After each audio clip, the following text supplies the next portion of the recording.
Guys, পাট হচ্ছে বাংলাদেশের সোনালী আঁশ। আর এই গ্রামেই একমাত্র মানে খুব অল্প সংখ্যক মানুষ পাট চাষ করে থাকে। এদিকে দেখতে পাচ্ছেন পাট হচ্ছে শুকা দিয়ে যাচ্ছে, আর এটা হচ্ছে পাটখড়ি।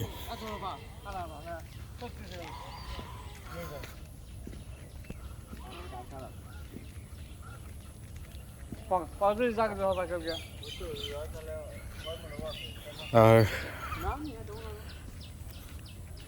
এই পাটের আঁশগুলো হচ্ছে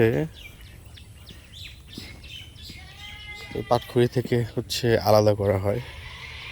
আর এই খড়িগুলো জ্বালানি কাজে বা বিভিন্ন ঘরবাড়ির কাজে ব্যবহার করা হয়।